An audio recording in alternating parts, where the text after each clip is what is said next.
भगवान की पत्नियों ने रोहिणी मैया से कहा, मां आप एक जगह बैठ करके धैर्य पूर्वक ठाकुर जी की संपूर्ण लीला हमको सुनाओ, ब्रज लीला सुनाओ।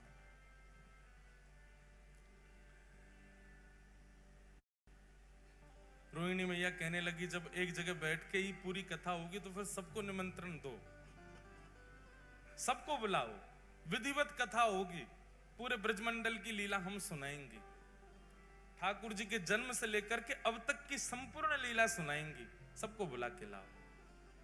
बहुत ध्यान पूर्वक शांति से बैठ के सब लोग सुनना।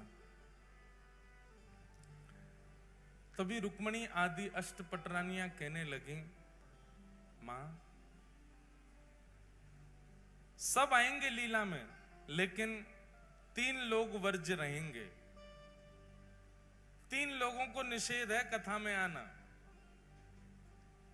रुक्मणी जी बोली, कौन? रोहिणी मैया बोली, कौन? बोले सबसे पहले तो बलराम जी, जे नहीं आने चाहिए कथा में। रोहिणी मैया बोली, वाह, वक्ता के पुत्र को ही नहीं आने दोगे कथा में? हमारे लाला हैं बलराम जी, हम कथा सुनाएंगे, हमारे पुत्र को नहीं आने दोगे? अब मां आप समझो ना, वो जेठ जी हैं, और जेठ के आगे हमको इतना संकोच लगेगा कि जेठ जी बैठे हैं, कभी घूंघट करना, कभी आपने कोई कीर्तन गाया तो नाचने में भी संकोच होगा, जेठ जी बैठे हैं। इसलिए आप कृपा करके उनको तो दूर ही रखना। बेचारे बलराम जी के साथ में एक अन्याय तो हुआ कृष्ण लीला में। इसी कारण से जब रासलीला होती है तो रासलीला में हम गाते हैं, राधा नाचे कृष्ण नाचे, नाचे गोपी जन, मन मेरा बन गया सखीरी पावन वृंदावन। ब्रह्मा भी नाचे, शंकर नाचे, सूरज नाचे, चंद्र नाचे, तारे नाचे, सब ब्रह्मांड नाच रहा है, केवल एकमात्र बलराम जी नहीं नाचे। बलराम जी को रास में भी नहीं आने दिया किसी ने। क्यों? बलराम जी आए तो थे, जैसे ही रास में बलराम जी आए सब गोपियों ने घूंघट कर लिया। सब जेठ ही मानती हैं इनको, क्योंकि गोपियां भी सब कृष्ण को पति मानती हैं, ये बड़े भैया हैं, जेठ हो गए। जैसे ही गोपियों ने घूंघट किया, गोपियां सब खड़ी हो गई। अब ठाकुर जी हाथ पकड़े, नाचो। गोपियां कहें, जेठ जी खड़े, इनके आगे कैसे नाचो? तो ठाकुर जी बोले, दाऊ दादा, ये सब गोपियां नृत्य कर रही हैं, देखो गोपी बने शंकर जी भी घूम रहे हैं, गोपी बने ब्रह्मा जी भी हैं, सब गोपी हैं, आज आपको भी गोपी बन के आना पड़ेगा। दाऊ दादा बोले, मैं बनूंगा गोपी, मैं तो नहीं बनना। तो बोले, अब यहां तो एक ही पुरुष है, मैं, बाकी सब तो गोपी हैं। आप अब संकोच हो रहा है, ठाकुर जी कैसे कहें कि बाहर चले जाओ।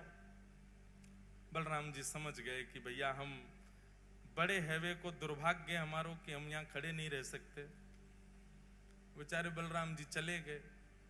आज भी स्थान है, गिरिराज जी की परिक्रमा अगर कच्ची वाली आपने लगाई हो, भीतर वाली, तो कच्ची परिक्रमा लगाओगे तो वहीं पर स्थान पड़ता है लुक दाऊ जी। क्या नाम है? लुक दाऊ जी। वहां बैठ करके कुंज में छिप करके श्री दाऊ दादाजी नेत्रों से नीर बहा रहे हैं और रास बिहार का दर्शन कर रहे हैं। वहां से लुक कर रहे हैं, देख रहे हैं रास बिहार, इसलिए उस स्थान का नाम है लुक दाऊ जी। वहां बैठ करके संपूर्ण रास का दर्शन किया बलराम जी ने। आज भी वही हुआ। सब कृष्ण पटरानियां कहने लगी, बोले कि कथा में 3 नहीं आएंगे, सबसे पहले बलराम जी, जेठ जी हैं, उनके आगे हम कथा में संकोच होगा। रोहिणी मैया बोली, ठीक है। दूसरा? बोले दूसरी सुभद्रा। बोले सुभद्रा जी क्यों नहीं आएंगे? बोले बहुत चंचल हैं। अरे कथा सुनते सुनते हमारे नेत्रों में अश्रु आ गए और हम कहीं रोने लग गए तो आके सामने बैठ जाएंगी। आप रो रही हो, क्या बात है, रो क्यों रही हो?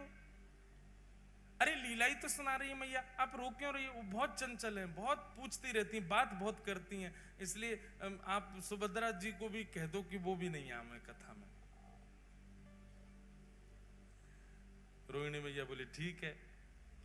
और कथा में वक्ता के वाणी और वक्ता के अलावा कोई और देखें, किसी और को देखना पड़े तो फिर कथा का रस नहीं आता। आजकल ये हो रहा है, कथाओं में झांकियां बना के रख देते हैं मंच पे। हम कोई विरोध नहीं कर रहे, पर कथा में नहीं होना चाहिए झांकी। कथा में झांकी कब आती है पता है? जब कथा में मन नहीं लगता तो झांकी बना बना के लाते हैं। चलो इससे तो मन लगे लोगों का, वो आकर्षण के लिए होता है, वो मनोरंजन के लिए होता है। कथा में तो वक्ता की वाणी सुनो, नेत्र बंद करके जो वो कह रहे हैं उसका चिंतन चित्त में करो।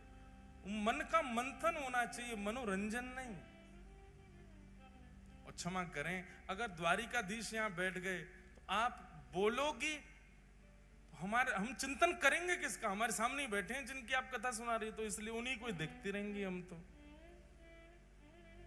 और फिर स्वभाव आ जाता है ना, जिसकी प्रशंसा सुनाई जाती है तो हम उसको अच्छा तेरी बात बता रहे हैं, ऐसे करता है, ये होता है।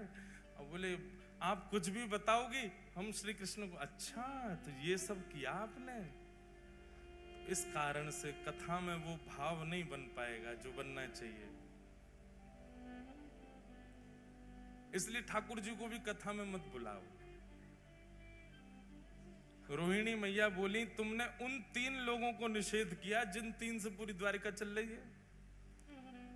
द्वारिका में पत्ता नहीं हिलता इन तीनों के बिना, और तुम कह रही हो कि तुम पूरी कथा सुन लोगी इन तीनों के बिना। बहुत ध्यानपूर्वक सुनिएगा, उपचार कुछ सोचो, कुछ विचार करो कि ये 3 कैसे रुकेंगे कथा में आने से। तो भगवान की पत्नियों में सबसे ज्यादा बुद्धिमान है सत्यभामा। रुक्मणी जी तो बहुत सीधी हैं, रुक्मणी जी बहुत सहज है। रुक्मणी जी तो कह भी रही थी आने दो, कोई बात नहीं, पीछे बैठ जाएंगे तीनों। सत्यभामा ही अड़ी है, ना ना ना ना, तीनों नहीं आने चाहिए। सत्यभामा जी बोली एक उपाय है। बोले क्या? बोले इन तीनों को एक खेल में व्यस्त करा देते हैं, एक खेल खेलते रहेंगे, उसी में व्यस्त रहेंगे, उतनी देर हम कथा सुनते रहेंगे। बहुत दिन हो गए, अब ये बड़े हो गए तीनों, इन तीनों को इनका बचपन याद कराया जाए। रोहिणी मैया बोली वो कैसे होगा? बोले जिस दिन ये तीनों संग बैठे होंगे, हम उनके सामने चौसर खेलेंगे। चौसर बहुत प्रिय है तीनों को, और चौसर भी गलत सलत खेलेंगे, तो हमको सही करने के लिए वो तीनों बैठ जाएंगे, और तीनों जैसे बैठेंगे चौसर खेलते खेलते उसी में व्यस्त हो जाएंगे, और हम यहां आकर के कथा सुनने लग जाएंगे। रोहिणी मैया बोली ठीक है, तुम्हारी तरकीब अच्छी है, लगाओ। वही हुआ। एक दिन सत्यभामा, जाम्बती, रुक्मणी जी, कालिंदी, सारी सब बैठी हैं, और सब बैठ करके चौसर खेल रही हैं। और चौसर खेलते खेलते अब जोर जोर से हंसने की आवाज आई, तो सुभद्रा जी ने तुरंत देखा। बोले हो क्या रहा है? देखा तो भाभियां सब खेल रही हैं। आकर के सुभद्रा जी जब देखने लगी तो देख के बोली ये तो गलत खेल रही हैं, ऐसे थोड़ी खेला जाता। रुको, मैं भैया को बुला के लाती हूँ, मैं दिखाती हूँ कैसे खेलते हैं, हम तीनों तो निपुण हैं। और तुरंत कृष्ण बलराम को लेकर के सुभद्रा जी आई, और चौसर की सेज पर बैठ गई, और वहां चौसर खेल खेल के दिखाने लगी। 3 पक्ष बट गए, कुछ बलराम जी के, कुछ ठाकुर जी के, कुछ सुभद्रा जी के, सब पत्नियां बट गईं। अब तो थोड़ी देर तो इनका उत्साहवर्धन किया, हाँ हाँ बहुत अच्छा बहुत अच्छा, अरे बलराम जी आप तो कमाल हो, कभी ठाकुर जी आप कमाल हो, ऐसे सब नाटक हो रहा था वहां पे। इतने में धीरे धीरे धीरे पीछे से उठ करके सब पत्नियां ठाकुर जी की जा रही थी, और जैसे खेल समाप्त होने लग जाए तो सत्यभामा जी ऐसा कुछ करें कि वो चौसर का पूरा जो स्थान था, जो पूरा सामने रखा था, वो हिल जाए, तो अरे अब तो दोबारा से होगा, और फिर शुरू हो जाए।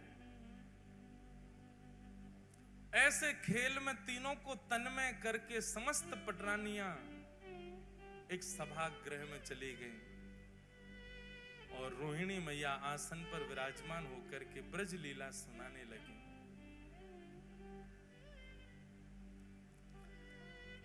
यहां पर चौसर में जीत गई कौन? सुभद्रा जी। अब सुभद्रा जी जैसे ही जीती, जीत करके उन्होंने कहा देखो भाभी जी जीत गई। देखी तो वहां कोई भी नहीं, सबरी चली गई। भैया एक भाभी जाए, 2 जाए, 10 जाए समझ आती है, 16 हजारों चली गई। कुछ तो गड़बड़ है, मुझे ऐसा लग रहा है कि हमको कहीं पर फंसाया गया है। और देख नहीं रहे हो, बिल्कुल शांति छा गई है पूरे महल में, ऐसा लग रहा है कोई है ही नहीं है। दाल में कुछ काला तो है। ठाकुर जी बोले हमें तो पूरी दाल ही काली लग रही है, कुछ काला नहीं है, ढूंढो। और ढूंढते ढूंढते पहुंचे, एक विशाल सभागृह था। रोहिणी मैया नेत्र बंद करके संपूर्ण लीला सुना रही हैं और सामने बैठकर के समस्त कृष्ण पटरानियां भाव आवेश में भाव विभोर होकर के ठाकुर जी की लीला सुन रही हैं। श्री यशोदा मैया लाल जी के छोटे छोटे हस्त कमलों में अपनी उंगली दे करके उनको चलना सिखा रही हैं। नन्हे नन्हे चरणों से ठाकुर जी कैसे चल रहे हैं, और जैसे ही चलते हैं यशोदा मैया अपनी उंगली हटा देती है।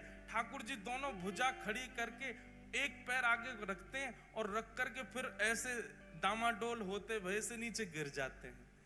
ये सब लीलाएं बता रही हैं। सब पत्नियां हंस भी रही हैं और नेत्रों से प्रेमाश्रुओं को पहुंच करके यशोदा मैया को याद भी कर रही हैं। तभी प्रसंग आया कि श्री यशोदा मैया ठाकुर जी को पकड़ करके दहली लंगवावे ले गई हैं। लाला तू अब चलना सीख गया है, चल अब दहली लांग ले।